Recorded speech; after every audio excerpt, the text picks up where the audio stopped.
राज्यातील सर्व धर्मीयांमधील 60 वर्ष वय आणि त्यावरील ज्येष्ठ नागरिकांना तीर्थदर्शन यात्रेची मोफत संधी देण्याकरिता मुख्यमंत्री तीर्थदर्शन योजना राबवण्यास मान्यता देण्याबाबतचा अधिकृत शासन निर्णय आज महाराष्ट्र राज्य सरकारनं जारी केला आहे, अशी माहिती आमदार प्रताप सरनाईक यांनी दिली आहे। ही योजना सुरू करण्याची मागणी आणि पाठपुरावा करून विधानसभेत आमदार सरनाईक यांनी लक्षवेधी मांडली होती। त्यावर मुख्यमंत्र्यांनी ही योजना लागू करण्याची घोषणा केली होती आणि आज त्याचा शासन निर्णय प्रसिद्ध झालाय। यावर्षी या योजनेच्या अंमलबजावणीसाठी जवळपास 600 कोटी रुपयांची आर्थिक तरतूद करण्यात आली आहे, असंही आमदार सरनाईक यांनी सांगितलं। या योजनेतून दरवर्षी हजारो ज्येष्ठ नागरिकांना मोफत तीर्थदर्शन राज्य सरकारकडून घडवलं जाणार आहे। महाराष्ट्र सरकारच्या सामाजिक न्याय आणि विशेष सहाय्य विभागानं हा शासन निर्णय प्रसिद्ध केलाय। भारत देशात विविध धर्मांचे आणि पंथांचे अनुयायी वास्तव्यास आहेत। महाराष्ट्र ही संतांची भूमी म्हणून ओळखली जात असून महाराष्ट्रात सर्वाधिक महान संत तसंच धर्मगुरू होऊन गेलेत, ज्यांच्या विचारांचा प्रसार हा भारताच्या सीमा ओलांडून झाला असून एक पावनभूमी म्हणून महाराष्ट्राचं नाव घेतलं जातं। महाराष्ट्राला वारकरी संप्रदायाची भक्ती मार्गाची शेकडो वर्षांची परंपरा असून यामध्ये लाखो लोक धर्मकार्य, समाजकार्य भक्ती मार्गाने करत असतात। आपलं दैनंदिन कर्तव्य पार पाडत असताना देखील आपल्या देवी देवतांचे, भगवंतांचं नामस्मरण चिंतन करत आयुष्य जगत असतात। देशात हिंदू धर्मात 4 धाम यात्रा, माता वैष्णोदेवी यात्रा ज्येष्ठ नागरिकांचं स्वप्न होतं।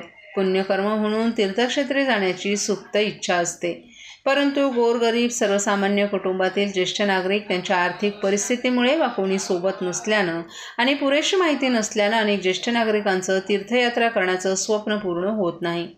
ही बाब विचारात घेऊन सर्वसामान्य ज्येष्ठ नागरिकांना देशातील मोठ्या तीर्थस्थळांना जाऊन मनःशांती तसंच आध्यात्मिक पातळी गाठणं सुकर व्हावं यासाठी राज्यातील सर्व धर्मातील ज्येष्ठ नागरिक जे 60 वर्ष किंवा त्याहून अधिक वयाचे आहेत त्यांना राज्य आणि भारतातील तीर्थक्षेत्रांना मोफत भेटींची दर्शनाची संधी देण्याकरिता मुख्यमंत्री तीर्थदर्शन योजना सुरू करण्याची मागणी आमदार प्रताप सरनाईक यांनी फेब्रुवारी महिन्यात मुख्यमंत्री एकनाथ शिंदे यांच्याकडे केली होती। नुकत्याच झालेल्या अधिवेशनात आमदार सरनाईक यांनी मांडलेल्या लक्षवेधी सूचनेवर बोलताना एकनाथ शिंदे यांनी तीर्थदर्शन योजना लागू करण्याची महत्त्वाची घोषणा केली होती।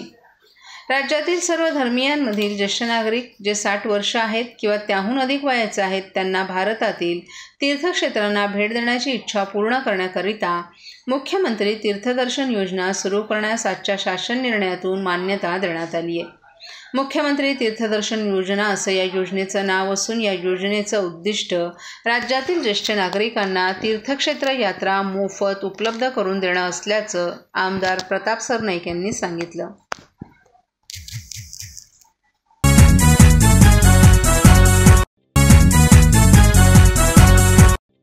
सर्व नागरिकांना आवाहन करण्यात येत आहे की सध्या डासांमार्फत पसरणाऱ्या डेंग्यू या आजाराचा प्रसार रोखण्यासाठी प्रत्येकाने पुढील प्रमाणे कार्यवाही करावी।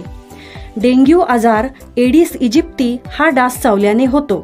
या डासांची पैदास साचलेल्या किंवा साचवलेल्या स्वच्छ पाण्यामध्ये होते।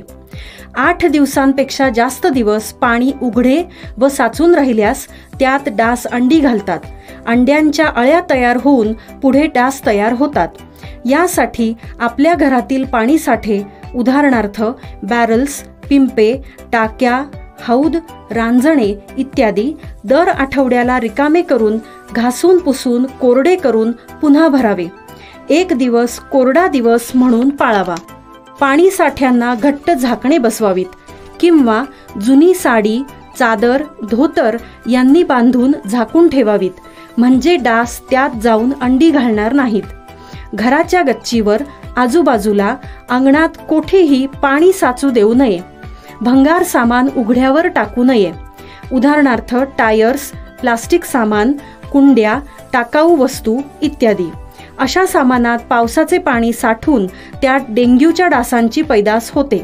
घरातील कूलर्स, फ्रीजच्या पाठीमागील ट्रे हे देखील वेळोवेळी कोरडे करावेत। लक्षात ठेवा, नुसत्या फवारणीने डास घनता कमी होत नाही, तर त्यासाठी डास पैदास ठिकाणे नष्ट करणे ही आपल्या सर्वांची जबाबदारी आहे। कोणताही ताप अंगावर न काढता जवळच्या शासकीय रुग्णालयात मोफत औषधोपचार घ्या। अशा प्रकारे नागरिकांनी सहकार्य केल्यास डेंग्यूचा प्रसार रोखणे सहज शक्य आहे.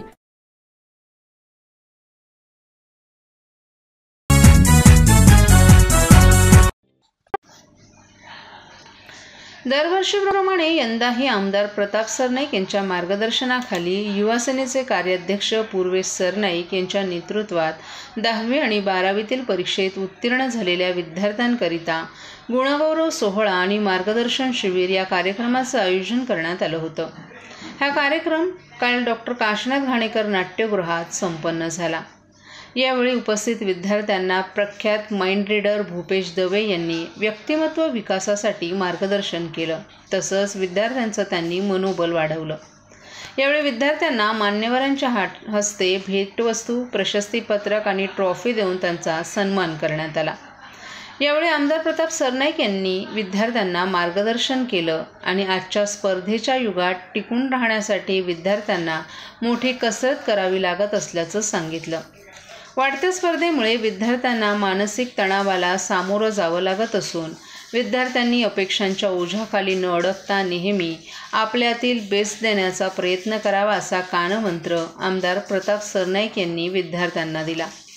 सर्वसामान्य कुटुंबातील विद्यार्थ्यांना करिअर संदर्भात मार्गदर्शन मिळावं, त्यांचा आत्मविश्वास वाढावा, तसंच त्यांच्या सर्वांगीण विकासासाठी गेली अनेक वर्ष गुणगौरव सोहळा आणि मार्गदर्शन शिबिराचं आयोजन करण्यात येत असल्याचं कार्याध्यक्ष पूर्वेश सरनाईक यांनी यावेळी सांगितलं.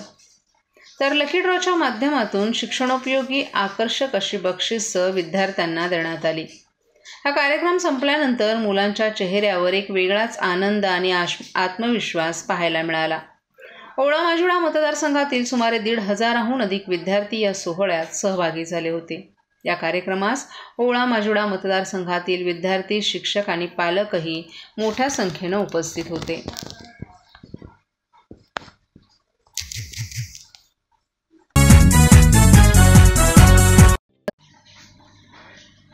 भाजपा आमदार संजय केळकर यांचा वाढदिवस नुकताच मोठ्या उत्साहात साजरा करण्यात आला. आमदार संजय केळकर यांच्या वाढदिवसाचं औचित्य साधून भाजप व्यापारी सेलचे अध्यक्ष मितेश सहा यांनी छत्रपती शिवाजी रुग्णालयात आमदार केळकर यांच्या उपस्थितीत नवजात बालकांसाठी आणि मातांना बाळंतविडा आणि लाडूचं वाटप केलं. यावेळी माजी उपमहापौर अशोक भोईर, ठाणे जिल्हा हाऊसिंग फेडरेशनचे सीताराम राणे, किशोर सोनगाडा, लक्ष्मीकांत यादव, राजेश गाडे तसंच रुग्णालयातील डीन योगेश शर्मा आणि अनिरुद्ध माळगावकर आदी उपस्थित होते. यावेळी आमदार केळकर यांनी रुग्णालयातील विविध वॉर्डला भेट देऊन रुग्णांच्या आणि नातेवाईकांचीही विचारपूस केली.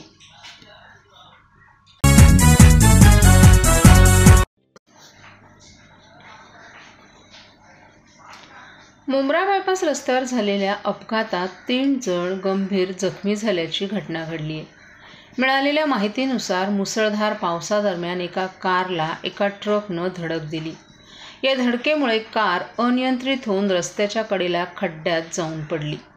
या धडकेची तीव्रता इतकी जास्त होती की कारमधील प्रवासी दरवाजाची काच तुटून बाहेर फेकले गेले. या अपघातात 2 प्रवासी गंभीर जखमी झाले असून कार चालकही जखमी झालाय.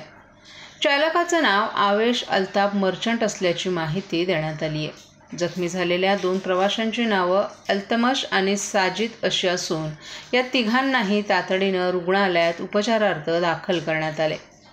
या घटनेची माहिती मिळताच घटनास्थळी वाहतूक विभागाचे कर्मचाऱ्यांनी पोहोचून मदतकार्य केलं.